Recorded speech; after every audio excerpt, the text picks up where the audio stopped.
고린도전서 13장 13절을 함께 읽어보겠습니다. 고린도전서 13장 13절입니다.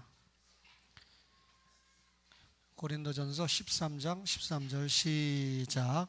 그런즉 믿음, 소망, 사랑 이 세 가지는 항상 있을 것인데 그 중에 제일은 사랑이라. 아멘. 바울이 데살로니가 교회에 편지를 쓸 때 데살로니가전서 1장 3절에 보면 하나님의 택하심을 입은 일을 칭찬을 하고 격려를 했습니다. 데살로니가 교인들이 하나님의 택함을 입었다. 그런데 바울의 눈에 볼 때 데살로니가 교인들에게서 세 가지가 발견되는데, 첫 번째가 믿음의 역사가 발견되고, 두 번째가 사랑의 수고가 발견되고, 세 번째가 소망의 인내가 발견이 되었습니다. 오늘 믿음, 소망, 사랑이라고 그랬는데, 믿음과 소망과 사랑은 이 연결된 줄입니다. 셋이 다 있어야 빛이 나지, 셋 중에 하나가 빠지거나 둘이 빠져버리면 빛을 발하지 못하게 됩니다. 여러분, 우리 믿음의 대상이 누구죠? 예수 그리스도입니다. 우리가 보통 예수님의 십자가와 부활을 믿으면 구원을 받는다. 기본적인 진리의 공식이죠. 그러나 우리가 예수님은 누구신가, 또 예수님은 어떤 일을 하셨는가 하는 것을 구체적으로 기록한 것이 성경 말씀이에요. 알고 보니까 지금은 하나님 보좌 우편에 계셔서 마지막 재림하시면 이 모든 개인과 우주가 끝이 난다라고 하는 마지막 진리를 기다리고 있지만, 대부분이 예수님에 관한 진리는 과거에 발생했던 사건들입니다. 따라서 이 예수님의 과거에 생겼던 사건과 행적, 예수님의 말씀을 그대로 믿으면 역시 우리가 구원을 받는다, 그 말이죠. 다시 말하면 이 예수님에 대한 확실한 사건과 말씀을 믿으면 우리 개인의 신앙생활에 확실한 변화가 생길 수밖에 없습니다. 창세기를 읽고 예수님을 만나고, 출애굽기를 읽고 예수님을 발견하고, 이런 과정 속에서 우리가 변화될 수밖에 없다. 그것이 뭡니까? 믿음의 역사입니다. 예수 믿으면 구원인데, 신구약 66권을 통해서 말씀을 받으면서 계속해서 예수님에 대한 사건과 말씀을 우리가 깨닫게 될 때 우리에게 변화가 일어나는데, 그것이 믿음의 역사다, 그 말이죠. 그런데 이 사랑의 수고라고 그랬는데, 사랑의 대상은 이웃이죠. 여러분, 우리 믿음의 대상이 예수님이면, 예수님을 잘 믿으면 결국 하나님을 잘 사랑하는 것이 되지요. 그 다음에 이웃사랑이 남아있는데, 우리 사랑의 대상이 이웃이다. 그러면 이웃을 내 몸과 같이 사랑하는 것이 결국은 뭡니까? 기독교 윤리의 중요한 강령이죠. 윤리는 과거가 아닙니다. 우리 믿음은 과거일 수 있어요. 과거의 사건을 믿으니까. 그런데 윤리는 현재입니다. 사랑은 과거에 매여 있는 것이 아니라 언제 사랑해야 됩니까? 현재. 우리 옆에 있는 사람을 현재 사랑을 해야 되죠. 따라서 사랑의 수고는 당장 현재 해야 될 일입니다. 소망의 인내는 무엇입니까? 소망은 천국이죠.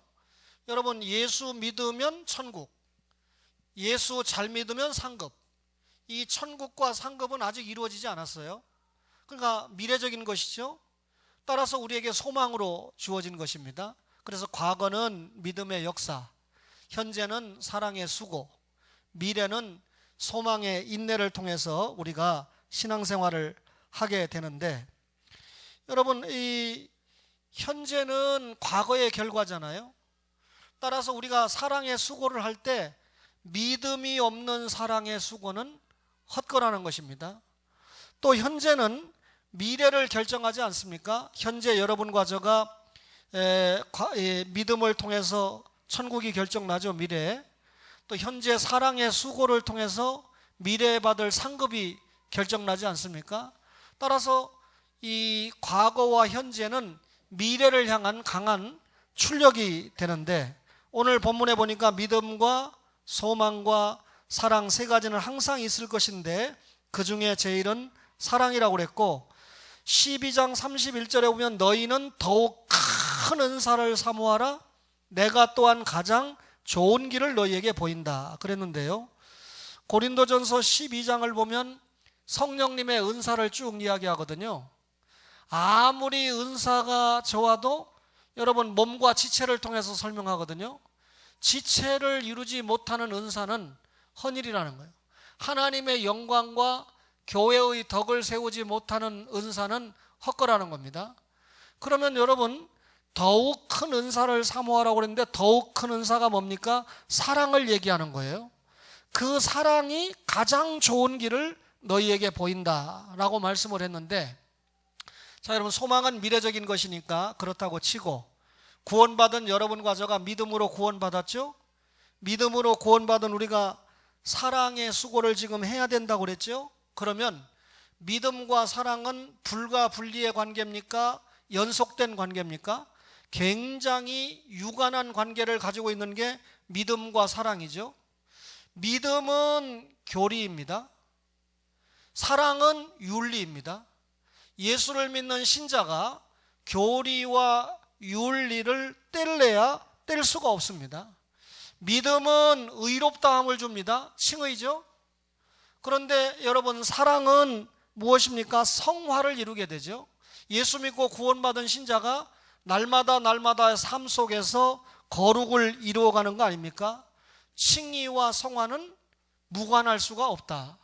구원받은 신자는 반드시 성화 생활에 들어가야 된다 그 말이죠.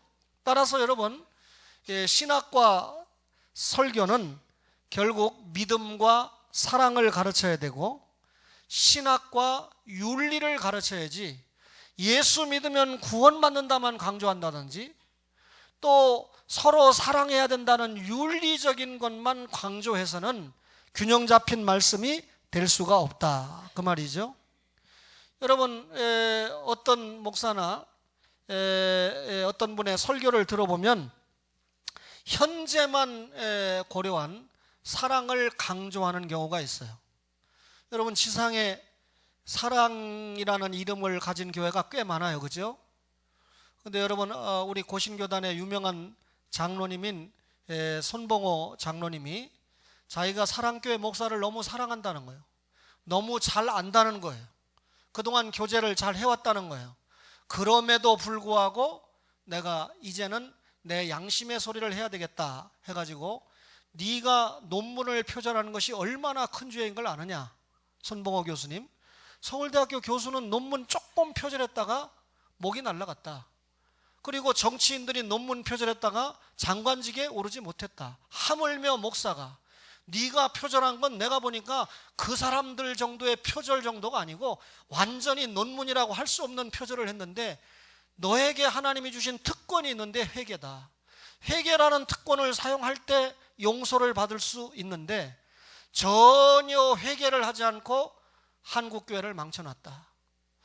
너의 스승인 옥아무개 목사님이 제자 훈련을 통해서 한국교회를 나름대로 깨웠던 목사님인데, 너네 교회 장로와 너희들이 제자 훈련을 받은 사람인데 장로들도 형편없고 목사도 형편없어서 한국교회를 버려놨다라고 손봉호 교수님이 어제 엄청난 글을 발표했습니다. 참, 손봉호 교수는 120살까지는 살아야 되겠다.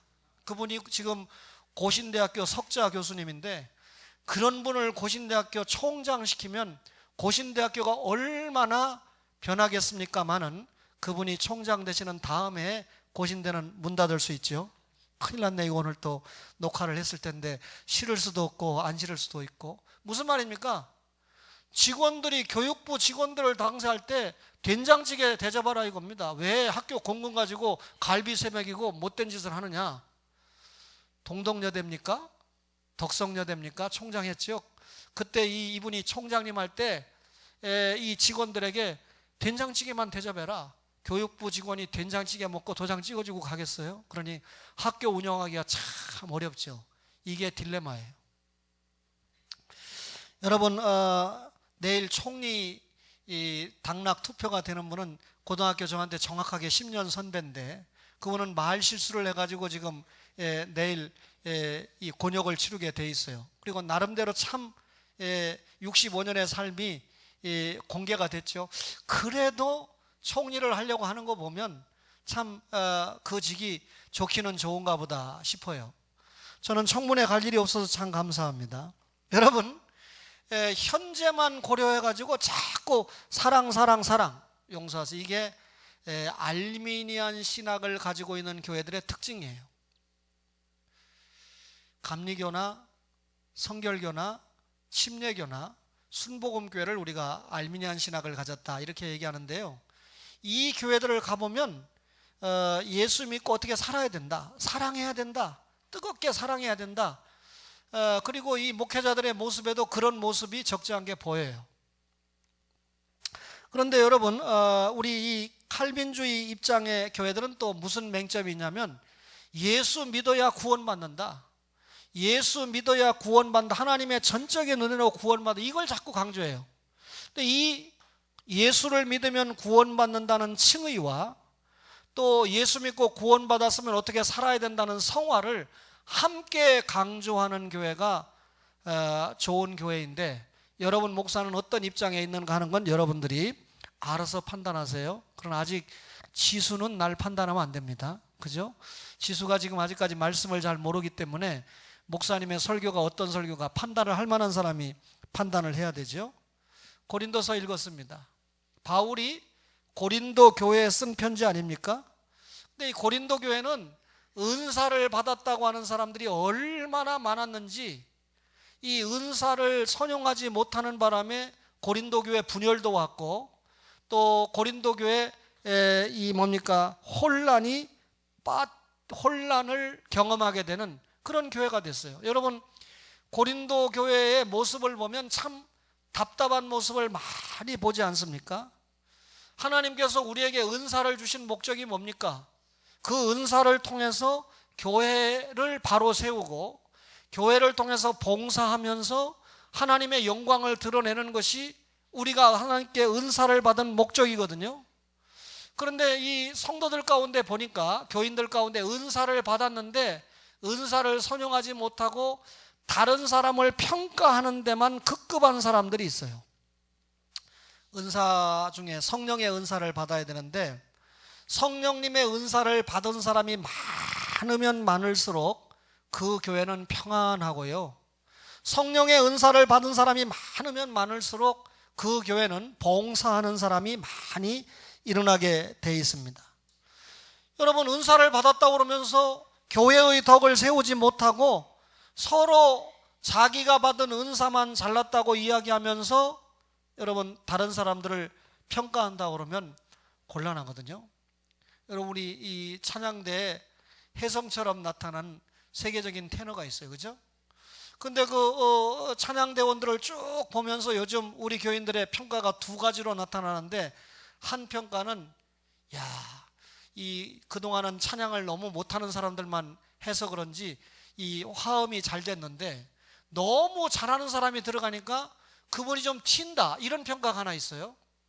그런데 대다수의 평가는 또 어떤 평가가 있느냐면, 대부분이 악보를 잘 못 봐가지고 이것도 누가 전파 타고 보면 초원교회 교인들은 악보도 못 보나, 그런데 탁월하게 악보를 보면서 찬양하는 분이 있기 때문에 탁월하게 끌어주기 때문에 참 좋다, 이런 평가가 있습니다. 양평가를 잘 수렵을 해가지고 해당되는 두 분, 지휘자와 그분은 하나님 앞에 덕을 세우고 영광을 돌리는 쪽으로, 뭐가 좋은지 나는 다 좋아요. 어쨌든지 간에 자기 은사를 통해서 하나님의 영광을 드러내고 교회의 질서를 드러내는 것이 중요하다, 그 말이죠. 믿음, 소망, 사랑 중에 뭐가 제일이라고요? 사랑이 제일입니다. 그럼에도 불구하고 믿음이 없으면 곤란해요. 그럼에도 불구하고 소망이 없으면 헛겁니다. 그럼에도 셋 중에 오늘 바울 사도는 말씀을 통해서 뭐가 중요하다? 사랑이 중요하다. 왜 그렇습니까? 여러분, 자, 믿음은 분명히 소망을 갖게 하고 믿음이 분명히 우리에게 사랑을 하게 합니다. 예수 믿는 사람이 사랑해야죠. 그런데 왜 사랑이 제일이라고 했을까요? 사랑은 영속되는 것이기 때문에 그래요. 여러분과 저가 가지고 있는 믿음은요, 언제까지냐면 개인적으로 죽을 때까지예요. 죽고 나면 믿음 못 가져요. 또 주님이 재림하시면 믿음은 끝납니다. 그러니까 주님이 재림하실 때까지만 가지고 있는 게 뭡니까? 믿음으로 어디 가죠? 천국 가죠? 끝나는 거예요. 그죠? 그 다음에 소망은, 우리 소망은 뭡니까? 천국 가는 거 아닙니까? 또 천국에 가서 상급 받는 거 아닙니까? 예수님이 재림하셔서 우리가 천국에 가는 그 순간 천국 가는 거 이루어졌죠? 그때부터 영원한 상급이 우리에게 또 주어지지 않습니까? 성취가 됐어요. 그러니까 소망도 천국 가면 자동적으로 이루어지는 겁니다. 그런데 여러분과 저가 이 지상에서도 하나님을 사랑하고 이웃을 사랑해야 되는데, 천국에 가서도 영원히 우리와 영존하시는 하나님을, 여러분 예수님을 왕으로 모시고 끝까지 사랑해야 되는 줄로 믿습니다. 그러니까 사랑은 유한한 것이 아니고 영속되는 것이기 때문에 여러분 중요한 것입니다. 또 믿음은 구원이죠. 소망은 천국이죠. 예수 믿고 구원받는 것과 또 예수 믿고 천국에 가는 것은 우리의 노력으로 됩니까? 안 됩니까? 안 됩니다. 그러나 사랑의 수고는 우리의 노력으로 됩니까? 안 됩니까? 됩니다. 따라서 여러분과 저에게 있어서 믿음과 소망과 사랑 중에 가장 중요한 것은 사랑이다, 그 말이죠. 따라서 사랑은요, 믿음을 분명하게 드러나게 해주고, 사랑은 소망을 확실하게 붙들게 해주는 원인이 됩니다. 따라서 여러분, 우리가 사랑해야 된다는 거죠. 하나님도 사랑해야 되고 이웃도 사랑을 해야 됩니다. 사랑이 넘치는 교회, 좋은 교회죠. 자기 교회 이름을 사랑교회라고 졌다고 사랑이 넘치는 교회가 아니라, 좋은 교회와 같이 여러분 말씀이 풍성하고 그 말씀에 순종하려고 하는 이 믿음이 풍성할 때 그 교회가 사랑이 넘치는 교회인 줄로 믿습니다.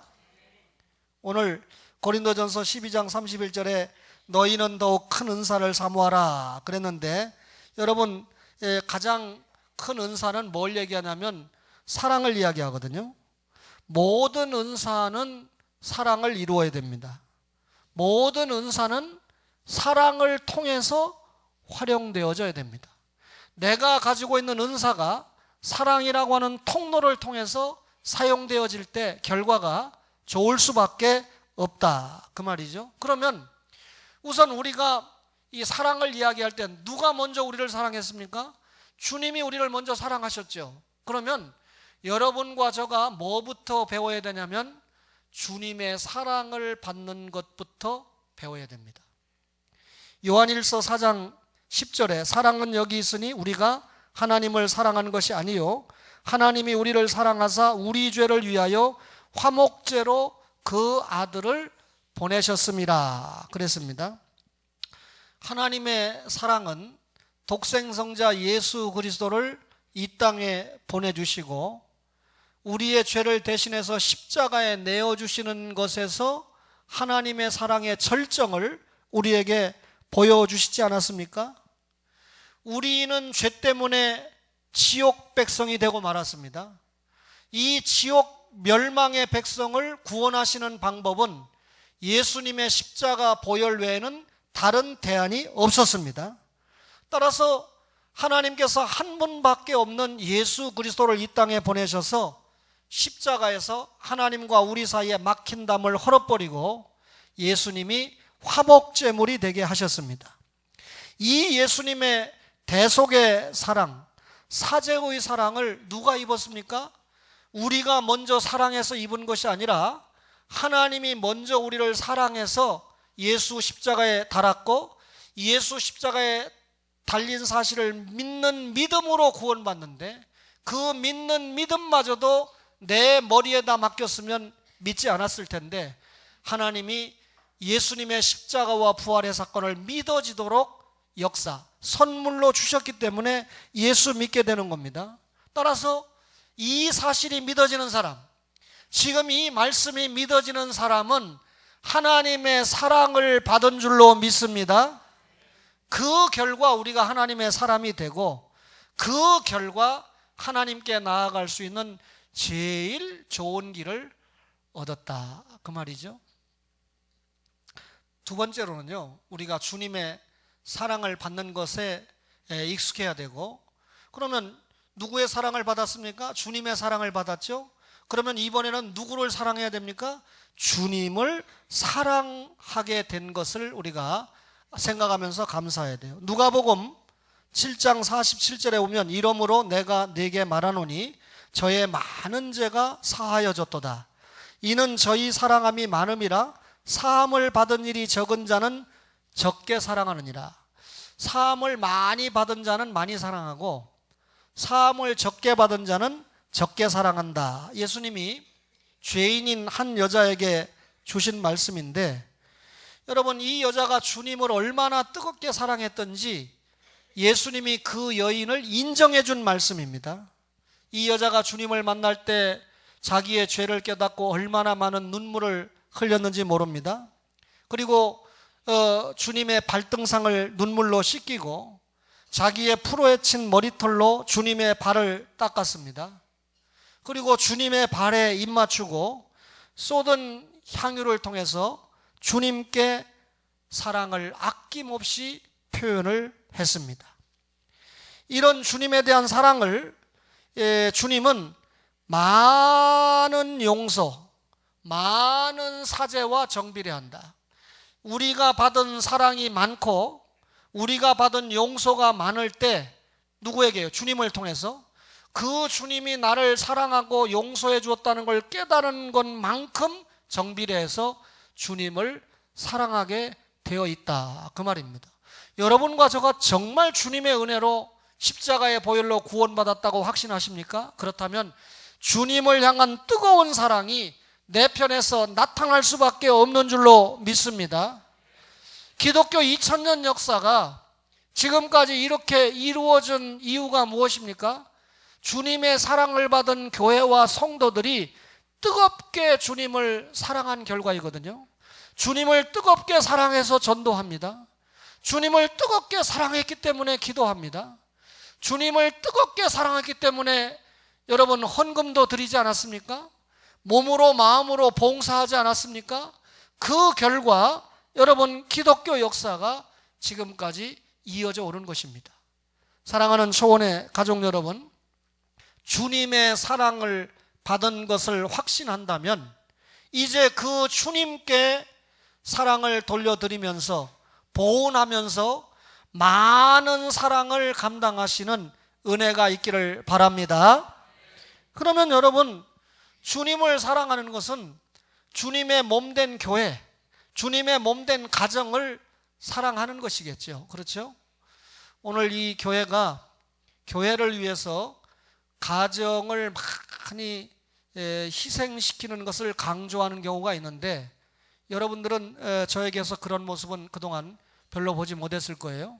교회 일을 잘하는 사람은 가정 일도 잘해야 된다. 여러분 우리 교회가 어쩌다가 기도원 가자고 잘 안 하지만, 예를 들어서 2박 3일 어디 수련회를 간다. 그때 가정을 핑계 대면 제가 한마디 할 수 있죠. 매번 어디 가는 것도 아니고 1년에 한 번 가는데 가정을 핑계 댄다고. 그러나 보통 자녀들이나 남편이나 가정의 일을 잘 감당하도록 제가 배려를 하고, 그죠? 옛날에 어떤 전도사님 아들처럼 자기 엄마 전도사가 오는 바람에 교회 다니는 거 그만 때려치지 않았습니까? 그죠? 자기 엄마가 어려서부터 이 교회 생활을 유별나게 해서 가정은 팽개치고, 그러니까 이 아이에게 완전히 자기 엄마에 대한 이 알레르기 반응이 있지 않았어요? 여러분, 그런 모습을 자녀에게 보이면 안 됩니다.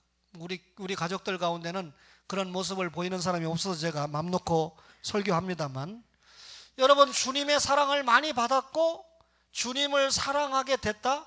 그럼 반드시 누구를 사랑해야 됩니까? 하나님 사랑, 그 다음에 뭐예요? 이웃 사랑입니다. 그렇죠? 얼마나 이웃 사랑이 중요했으면 1계명부터 4계명까지 4개만 하나님 사랑을 가르치고 5계명 부모를 공경하라부터 10계명까지는 전부 이웃 사랑, 사람을 사랑하는 계명 아닙니까?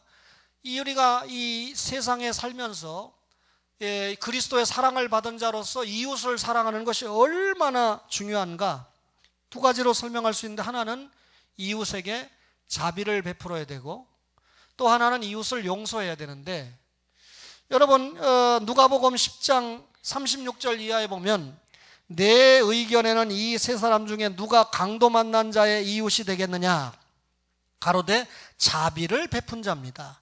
예수님께서 말씀하시기를 너도 이와 같이 해라. 자비를 베풀었다고 답하는 그에게 너도 자비를 베풀어라. 강도 만난 이웃이 있었죠. 예루살렘에서 여리고 가다가 누가 외면합니까? 여러분 제사장이 외면을 합니다. 오늘날로 말하면 목사급이 외면을 합니다. 그죠? 두 번째 누가 지나가다 외면합니까? 레위 사람이 외면을 하죠. 오늘날로 말하면 장로, 안수집사, 권사급이 외면을 하고 지나갔습니다. 그런데 누가 이 사람을 돌봅니까? 유대인들이 볼 때 사람 취급을 하지 않는 사마리아 사람이 이 사람의 목숨도 구해주고 필요한 경비도 대주는 그런 사랑을 베풀지 않습니까? 많은 사람에게 외면을 당하지만, 많은 사람에게 무시를 당했지만, 오늘 이 강도 만난 자의 이웃은 제사장도 아니고 레위 사람도 아니고 많은 사람들로부터 외면받는 누구라는 겁니까? 사마리아 사람이라는 거죠. 여러분과 저가요, 자비를 베풀어야 되고 사랑을 해줘야 됩니다. 그러면 우리가 남을 사랑한다, 이웃을 사랑한다 할 때는 적어도 세 가지 단계를 거쳐야 돼요. 첫 번째 단계가 관심을 가져야 됩니다. 그죠? 내가 사랑하는 사람에게 관심을 갖지 않으면 안 되잖아요. 사랑은 관심부터 출발해요. 사랑의 첫 단계가 관심입니다. 그러면 관심만 가지면 됩니까? 두 번째 단계가 뭐냐면 섬김과 배려의 단계입니다. 그 사람에게 관심을 갖고 사랑을 합니까? 그렇다면 그 사랑을 현실화시키는 행위가 배려와 섬김이라는 거예요. 다른 사람에 대해서 배려를 합니다. 다른 사람에 대해서 섬김을 합니다. 그죠? 어떤 분이 너무나 잘 사는 집에 자녀로 태어났기 때문에 배려라는 걸 전혀 몰랐는가 봐요. 교도소에 갔는데, 구치소에 갔는데, 구치소에 있는 언니들이, 구치소에 가면, 저는 구치소 안 가봤습니다만 언론에 보니까 휴지 하나 주고 뭐 이렇게 칫솔 하나 주고 조그마한 치약 하나 주고 비누 조그마한 거 하나 주고 그러는 모양인데, 거기에 분명히 이 우유에 타먹는 거 뭐라 그러죠? 예? 우유에 타먹는 거, 예? 콤프로스트, 시리얼 그런 건 안 주잖아요. 그런데 언니가 시리얼도 주고 샴푸와 린스도 쓰라고 줘서, 자기는 한 번도 그런 거 누구한테 줘본 적도 없고 줄 필요도 없는 환경에서 살았죠. 그랬는데 교도소에, 주치소에 먼저 온 언니가 샴푸와 린스도 쓰라고 주고 시리얼도 먹으라고 주고 하니까 참 배려라는 게 뭔지 배웠습니다. 반성합니다. 앞으로 배려하고 살겠습니다. 그렇게 이야기했죠. 참 여러분, 별게 다 뉴스가 되는 세상인데 섬김과 배려 중요합니다. 그러면 사랑의 마지막 단계가 뭡니까? 희생이거든요. 자기가 사랑하는 대상을 위해서 희생하고, 자기가 사랑하는 대상을 위해서 여러분 이 봉사해 주지 않으면 사랑은 헛거라는 거죠. 제 아내가 이야기하기를, 한 남편과 한 아내가 부부싸움을 하면 100% 남편이 잘못이래요. 거기에는 굉장히 함축된 의미가 담겨 있는 것 같은데, 내일이면 저희 아버지가 이제 병원에서 나오셔서 재활 치료를 본격적으로 하셔야 되는데, 이미 제 아내가 목발도 사다 드리고 재활 치료를 이렇게 하고 있는데, 그동안 2달 동안 누워 계시기 때문에 왼쪽 다리에 힘도 없죠. 또 이게 일어나다가 만약에 노인들은 넘어져서 대퇴부가 부러지면 거의 뭐 평균적으로 한 달 만에 사망한다는 것이 통계로 많이 나와 있지 않습니까? 그러니까 이제 굉장히 이 재활에 대해서 신경을 써야 되는데, 제 아내가 제가 신경 쓸까봐 시장에 가서 무슨 꼬무줄 바지도 사고, 이제 내일 퇴원하려면 살도 많이 빠졌으니까 한쪽 다리도 없으니까 꼬무줄 바지가 필요하잖아요. 또 이 상응하는 물품, 또 뭐 이 뭡니까, 이 지팡이, 이런 것들을 다 준비를 하고 또 집에 오시면 또 당이 높으니까 드셔야 될 음식도 장만을 하고 이런 모습을 보면서 참 제 마음에 고맙다라고 하는 생각이 드는데, 제가 아무리 생각해도 며느리가 시아버지를 사랑하는 사람은 별로 없거든요. 시아버지가 며느리를 사랑해야지. 시아버지가 며느리를 사랑해줘야 10개 정도 사랑해주면 1개 정도 며느리에게 돌아올까 말까 하는 게 현실이거든요. 근데 아무리 생각해봐도 저희 아버지, 시아버지는 10개는 그만두고 용서하세요, 1개도 별로 사랑이 내려오는 것 같지는 않아요, 제 마음에. 그런데도 제 아내가 반응을 보이는 걸 보면 참 제 편에서 고맙거든요. 무슨 말이냐면, 제 생각에 제 아내가 시아버지를 사랑해서 그러는 게 아니라 목사 남편을 사랑하기 때문에 그런가 보다라고 하는 생각을 제가 해봤어요. 누가 아멘 했는지 모르겠지만 내일 이제 제가 결제를 해야 되는데 오해하지 마세요. 지난번에 저희 아버지가 절단 수술하기 전날 받아준 고지서가 2,700 얼마였어요. 그러니까 그 절단하기 전날입니다. 그래서 절단한 수술한 후에도 지금 상당한 시간이 흘러간 데다가 재활의학과까지 가서 이제 내일 퇴원을 하시니까 총 금액이 얼마가 될지 저는 알지 못해요. 그러니까 뭐 예를 들어 3천만 원이 넘어가도 거기에 이제 우리가 부담하는 돈이 1,000 몇백만 원인데, 그때 2,700 얼마가 나왔을 때 우리가 부담해야 될 돈이 거의 1,500만 원에 가까운 돈을 부담을 해야 된다. 뭐 특진비다 뭐다 해서 보험이 안 되는 게 너무나 많잖아요. 그러니까 내일 가면 제가 어떤 결과가 올지 모르는 상황입니다. 그래도 뭐 주님 앞에 맡기고 있는데 거의 뭐 상당한 부분을 누가 저를 지원해 줬든지 안 해줬든지 막내 아들인 제가 부담을 해야 되니까 제 아내가 바가지를 긁으면 어떡하겠어요. 그런데도 뭐 전혀 바가지 긁지 않고, 그래서 제가 얼마나 감사한지 몰라요. 금요일 날은 제 마음에 하나님 이제 월요일 날 퇴원을 하게 되는데 카드 긁으면 되잖아요. 근데 카드도 제가 쓰는 카드가 무슨 1,000 몇백만 원씩 쓸 수 있는 그런 카드는 없거든요. 뭐 카드가 500만 원, 600만 원까지만 한도다 뭐 그런 거 아닙니까? 그런데 우리 이 성도들 가운데 가장 금요일 날 오신 연세가 많은 할머니 한 분이 제 아내에게 아버지 병원비에 보태 쓰라고 하고 주시는데, 야, 이게 수표예요, 수표. 제 마음에 그 돈의 액수가 중요한 게 아니라 어떻게 이렇게 우리 아버지 연세와 비슷한 할머니가 목사에게 오히려 밥이나 얻어 잡수시고 또 목사 교회를 통해서 구경이나 댕기셔야 될 분이 이렇게 나에게 우리 부부에게 관심과 사랑을 주셨을까? 저희 아버지만을 위해서 그렇게 했다, 저는 그렇게 생각하지 않습니다. 목사와 목사 아내에 대한 관심, 그것이 이 배려, 그것이 결국은 물질을 드리는 희생으로 나타나지 않는가. 제가 하나님 앞에 감사한 마음이 들었어요. 근데 평상시에 제가 선생님들하고도 연락을 잘 하거든요. 요즘 감기가 전 국민적으로 지금 그러신데 혹시 감기 때문에 고생은 안 하십니까? 또 사실 우리가 기도하니까 제가 교수님을 위해서 기도합니다, 이렇게 연락을 드리고 하는데 통 내가 연락을 못 드렸어요. 뭐 일어나면 설교 준비하고 일어나면 병원 가야 되고 일어나면 뭐 해야 되고 하다 보니까 선생님에게 별로 연락을 못 드렸는데 개강이 다 됐잖아요.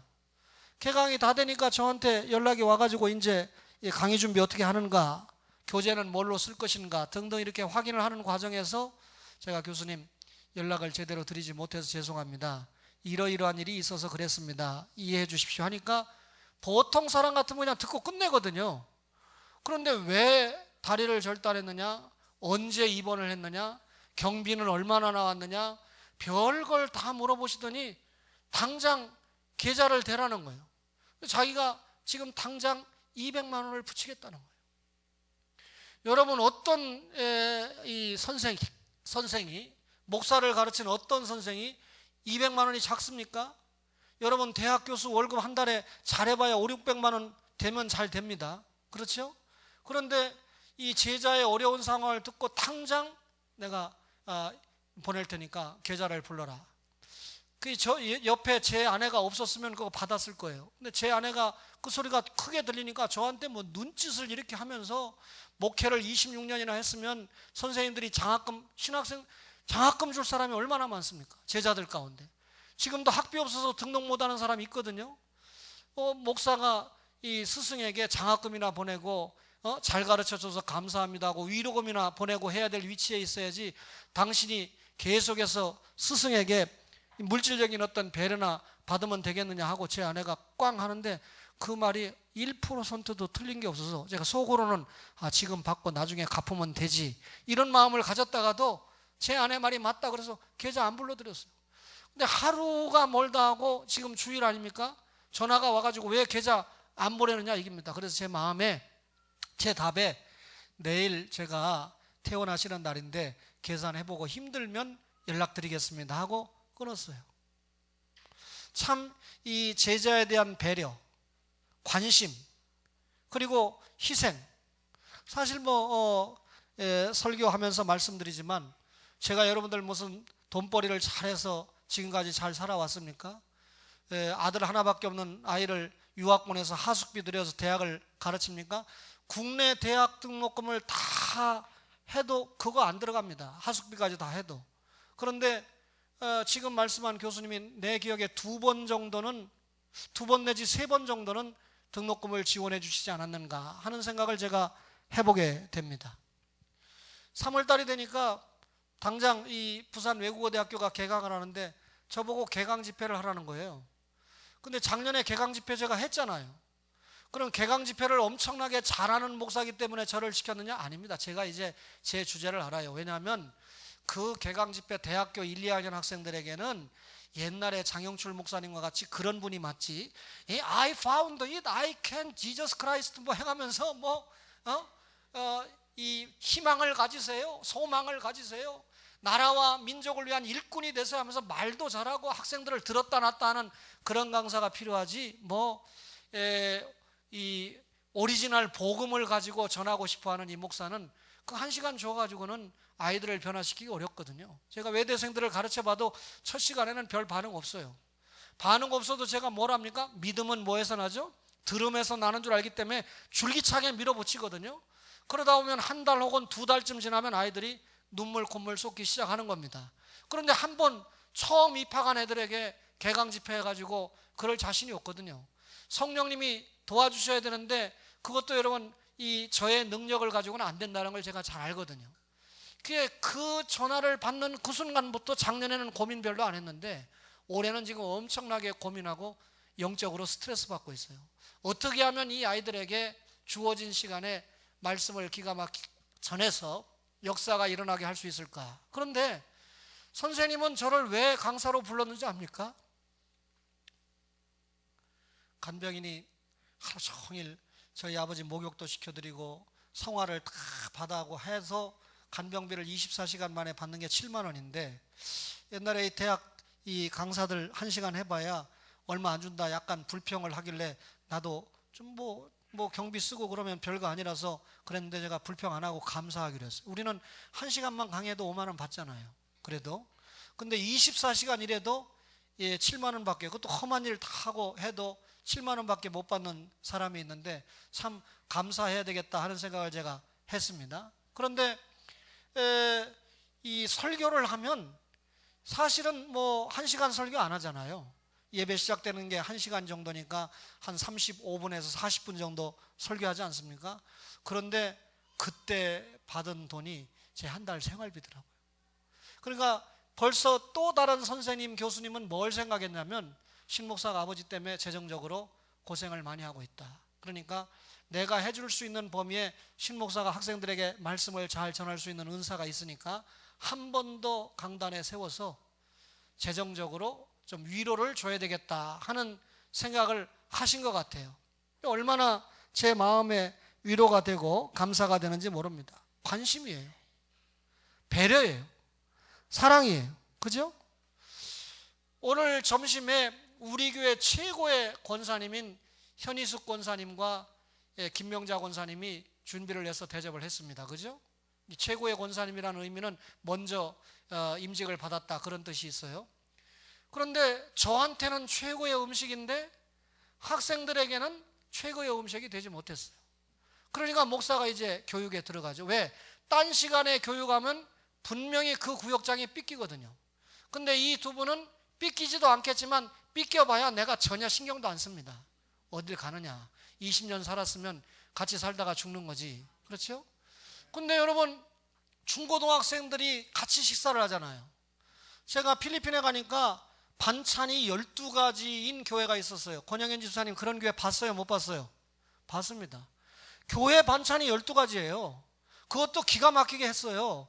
그러니까 하숙집 아줌마들마다 애들을 데리고 교회 데리고 오는 거예요. 왜냐하면 집에서 밥을 먹여도 그렇게 특식을 못 먹이거든요. 교회만 오면 엄청난 반찬에 밥을 먹일 수 있다. 그러니까 야네들을 데리고 와서 늦게 가서 줄 서면 안 되니까 목사가 이제는 하면 벌써 튀는 거예요. 그 집 하숙집은 팀별로 뛰는 거예요. 왜냐하면 줄 서가지고 12가지 반찬에 기가 막힌 외식을 하고 가는 거니까. 야, 그런데도 학생들 가운데요, 그 밥을 안 먹고 가는 애들이 있어요. 어디로 가느냐면 맥도날드로 가는 애들이 있어요. 왜? 이 어른들이 좋아하는 일반적인 고기나 뭐 김치 이런 거 자기 관심 없다 이겁니다. 학생들이 좋아하는 반찬을 내놔라, 그거거든요. 제가 보니까 야, 이렇게 좋은 반찬, 맛있는 반찬을 내놔도 지들 입맛에 맞는 반찬이 아니면 외면을 당하는구나. 제가 일식 3찬을 주장하지만 그 중에 한두 가지는 목사 생각하지 말고요, 우리 학생들이, 중고등학생들이 어떤 반찬이 준비되면 좋아할까를 우리 권사님들이 좀 생각을 하세요. 구역장님들이. 아직까지는 우리 구역장님들이 자기가 반찬을 준비하고 딴 교회처럼 교회에서 재정을 지원해줘 가지고 음식을 준비하는 게 아니라 구역별로 하다 보니까 약간 힘들긴 하지만 여기에서 금년에 우리 구역장님들이 기도 좀 많이 하고 활동을 많이 해서 숫자적으로 조금 더 부흥해가지고 이제는 각 구역에 맡겨서는 좀 어렵겠다 싶을 때 장로님들과 심사숙고해서 결정을 할 테니까 괜히 또 이 말 듣고 장로님 부인들 오늘 저녁부터 집에 가서 어쩌고저쩌고 하지 마세요. 그건 믿음 없는 행위입니다. 우리 이 구역장님들이 앞으로 중고등학교 학생들을 생각하는 메뉴, 그 학생들을 생각하는 반찬을 준비하는 것이 관심을 현실로 나타내는 희생까지 사랑의 열매를 꽃 피우는 줄로 믿습니다. 다음 주부터 보겠습니다. 여러분, 자비를 베풀어야 돼요. 용서해야 되는 것을 이야기하고 마치겠습니다. 마태복음 18장 22절에 예수님께서 말씀하시기를 7번뿐 아니라 70번씩 7번이라도 용서를 해라. 사랑은 허다한 죄를 덮는다 그랬습니다.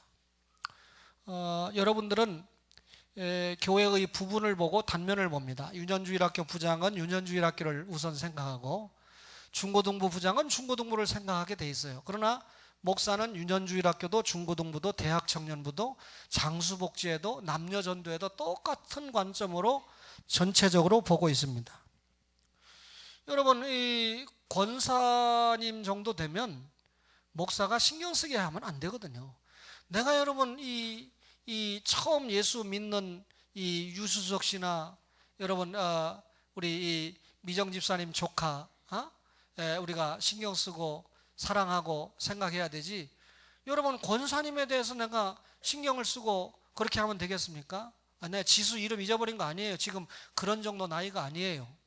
지금 박미정 집사님의 기도 제목이 엄청나기 때문에 위로는, 맨 위로는 하나님, 그 위로는 어머니, 밑으로는 조카까지 지금 책임을 져야 되는 그런 영적인 제사장의 역할을 감당해야 되기 때문에 참 피곤하지만 그래도 주님이 축복을 하겠다 하는 생각을 제가 해보는 거예요. 본인은 아멘을 하든지 말든지 간에 제 마음이 그런 거예요. 여러분 6개월이 돼도 11조가 안 올라온다? 그러더니 여러분 어느 날 이 목사와 가족들을 불러서 식사를 대접하면서 이제는 이번 달부터는 11조도 드리고 선교음도 드리고. 여러분 권사가 되면 11조 드리는 건 당연한 거지. 목사를 불러다 놓고 또 뭐 거래합니까? 11조는 드리고 뭐 선교원금은 드리고. 벌써 그게 잘못됐잖아요. 그래도 내가 임직한 권사가 아니기 때문에 인내하고 참고 기다리는 겁니다. 근데 여러분 아무리 기다려도 소식이 없어요.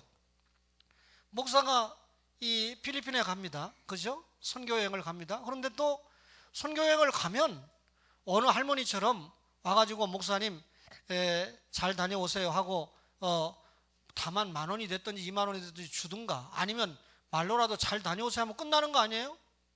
그런데 바쁜 사람에게 전화를 걸어가지고 뭐 말을 많이 시키더니, 목사님, 우리 목사님이 필리핀에 가서 기죽으면 됩니까? 그러니까 내가 다녀오시면 100만 원을 드릴 테니까 그저 가서 풍성하게 쓰시고, 그리고 매월 목사님 품위 유지비로 제가 100만 원을 드리겠습니다. 제 마음에 11조도 안 하는데 무슨 품위 유지비 100만 원? 그래 생각하고 제가 또 참는 거예요. 이제 공개하는 겁니다. 여러분, 왜 공개하는지 잘 들어야 돼요. 그런데 제가 기도하고 유심히 보지 않겠어요? 저분이 교회 와서 어떤 모습을 보이는가. 지난주에 제가 마음에 이미 결정을 했어요. 이미 이 전도사님에게 지시를 했어요. 외부 강사가 와서 설교를 하는데, 제가 설교할 때 혹은 우리 전도사님이 설교할 때 자꾸 사족을 달면 이물어오니까 그런가 보다 하고 제가 조금 시간이 지날 때까지 인내할 마음이 있어요. 근데 외부 강사인데 무슨 말만 하면 뭐라고 하고 말에 토를 달고, 아주 기본적으로 이게 잘못됐거든요.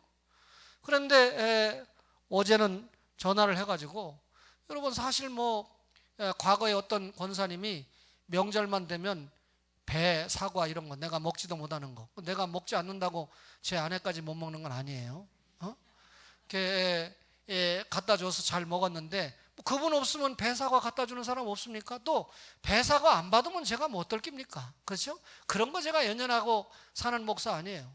그런데 전화를 걸어가지고 제 아내에게 전화를 걸어가지고, 내일 다음 주일날 근무합니까? 왜 그러십니까? 그러니까 목사님 드리려고 제일 좋은 영광굴비를 샀는데, 그리고 변전도사님하고 김 목사님 드리려고 뭘 샀는데 어쩌고 해서 제 아내가 근무 명절날은 안 합니다. 그러니까 그러면 내일 교회 갖다 드리면 되겠네 하더라는 거예요. 저한테 와서 그 보고를 해요, 제 아내가. 그래서 제가 마음의 결정을 하는 겁니다. 그래, 11조는 드리지 않으면서 목사에게 또 100만 원 갔다 오면 준다 그러니 10,000원도 안 주면서 영광굴비를 사서 가지고 와? 그 영광굴비 먹고 목사가 설교 준비 되겠나? 그래서 제가 전도사님에게 당장 전화를 걸어서 사실을 알려주고, 교육 똑바로 하세요.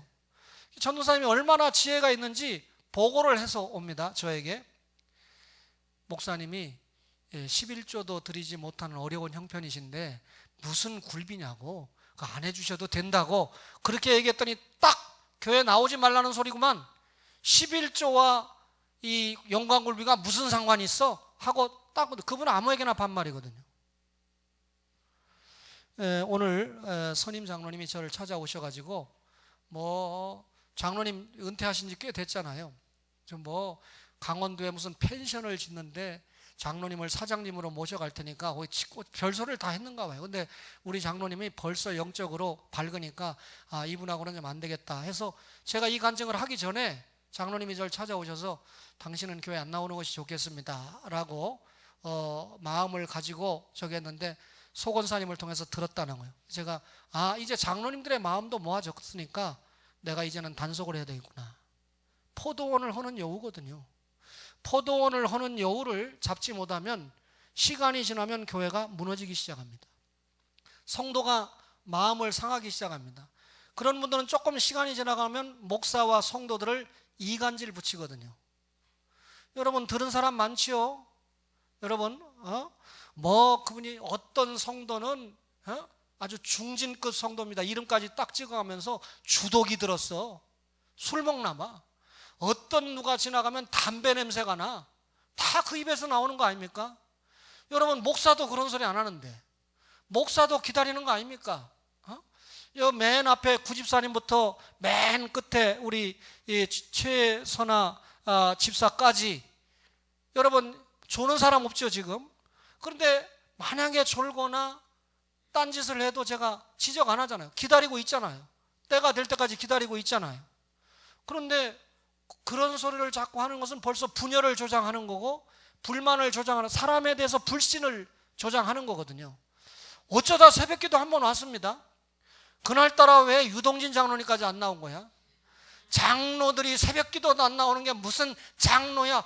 그래서 지는 365일 새벽기도 나올 줄 알았어요. 그걸로 끝이야. 장로가 새벽기도 안 나오니까 지도 안 나오는 거예요. 수요일날 한 번 나왔습니다. 또 그러죠. 무슨 놈의 교회가 장로가 수요일도 안 나오는 이런 교회가 있어. 그 사람 말이 맞아요. 에? 장로님들 잘 기억하셔야 됩니다. 그러나 못 나오실 때는 특별한 이유가 있어야 됩니다. 11조가 올라갈 때. 돈 버느라고 못 나오는데 어떡하겠어요. 주일날은 돈 번다고 못 나오면 안 됩니다. 그죠? 진리가. 그러니까 여러분, 그런 이야기가 나올 때 목사 앞에서 장로님과 권사님과 전도사님과 부교육자가 막아줘야 돼요. 어느 정도 털어야 되는데 제가 기다리고 있었던 거죠. 제가 털어버리면 당장 시험거리 만들어요. 그러나 이제 선임 장로님이 판단할 때까지 됐기 때문에 목사가 단속합니다. 이 정도 됐으면 끝내야 되는데 끝나고 나서 뭐 지금까지 농락당한 자 아세요? 추직은 무슨 추직이에요? 하나님 앞에 7개월 동안 단돈 10,000원도 11조를 드리지 못한 사람이 누구를 추직시킨다는 말입니까? 사랑하는 초원의 가족 여러분, 끝까지 우리 교회는 개혁주의 교회로 남읍시다. 제가 여러분을 사랑하기 때문에, 그 영혼을 사랑하기 때문에 전도사님에게 시킨 거예요. 신앙생활 똑바로 해, 그 말 아닙니까? 신목사는 초원교회 종이지 네 종 아니야, 그 말입니다. 그렇죠? 목사를 자기 품에 집어넣고 주물락주물락 하려고 하는데 이 신목사가 안 들어오거든요. 여러분, 신목사가 자기 푸중에 주먹주먹 하려고 그러면 자기가 말한 대로 한 달에 나한테 100만 원씩 품위유지비를 주면 제가 병원비 해결 안 합니다. 그죠? 포환이 된 선교를 할 수 있으니까 내가 오셨습니까 하고 내가 좀 섬기겠지. 세상에, 여러분, 무슨 11조를 하는데 통보를 하고 11조를 합니까? 목사 집에 과일 한 상자 가져오면 가져오는 거지 뭘 가지고 갈 테니까 어쩌고 저쩌고 문 똑바로 열어놓으라고. 그런 신앙생활 하지 마세요. 하나님 앞에 신앙생활 잘 하시고 하나님 앞에 뜨겁게 사랑함을 보이시면서 성도와 성도를 사랑하시는 초원의 가족들 되시기를 주님의 이름으로 축원합니다.